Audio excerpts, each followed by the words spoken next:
Jésus, prenant la parole, leur parla de nouveau en parabole, et il dit: Le royaume des cieux est semblable à un roi qui fit des noces pour son fils.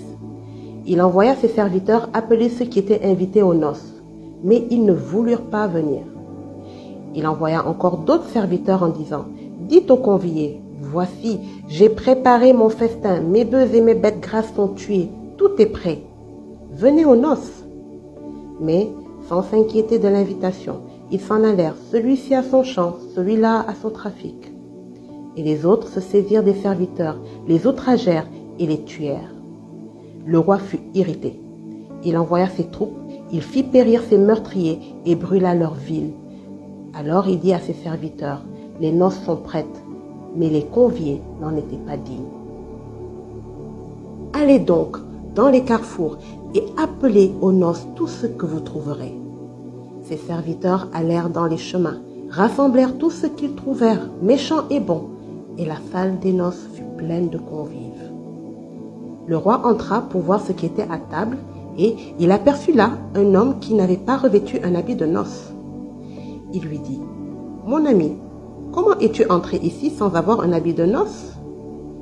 Cet homme eut la bouche fermée. Alors le roi dit aux serviteurs: Liez-lui les pieds et les mains et jetez-le dans les ténèbres du dehors, où il y aura des pleurs et des grincements de dents. Car il y a beaucoup d'appelés, mais peu d'élus. Alors les pharisiens allèrent se consulter sur les moyens de surprendre Jésus par ses propres paroles.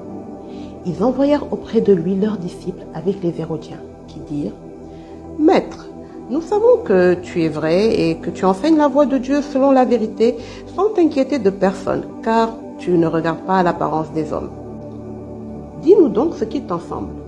Est-il permis ou non de payer le tribut à César? Jésus, connaissant leur méchanceté, répondit: Pourquoi me tentez-vous, hypocrite? Montrez-moi la monnaie avec laquelle on paie le tribut. Et ils lui présentèrent un denier.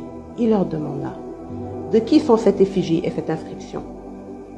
De César, lui répondirent-ils. Alors il leur dit: Rendez donc à César ce qui est à César, et à Dieu ce qui est à Dieu.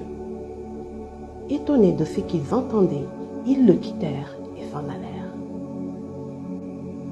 Le même jour, les Sadducéens, qui disent qu'il n'y a point de résurrection, vinrent auprès de Jésus et lui firent cette question: Maître, Moïse a dit: Si quelqu'un meurt sans enfant, son frère épousera sa veuve et suscitera une postérité à son frère.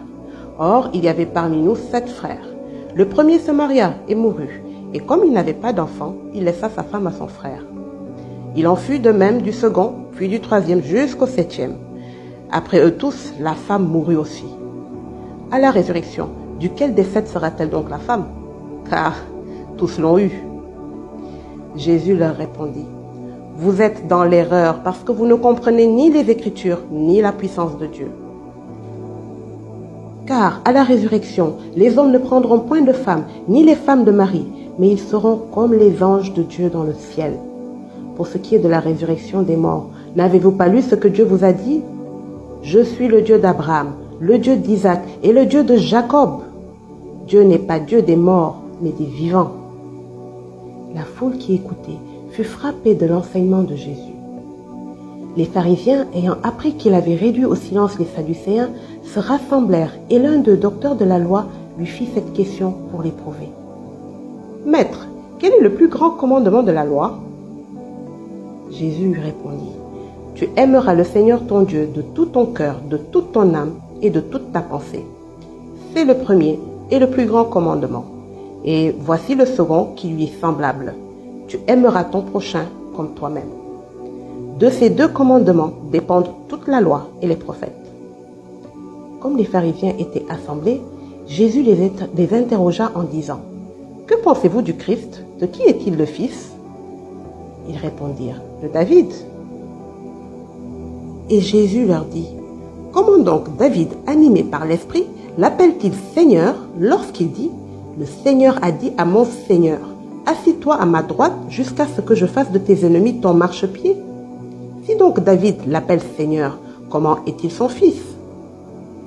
Nul ne put lui répondre un mot, et depuis ce jour, personne n'osa plus lui proposer des questions.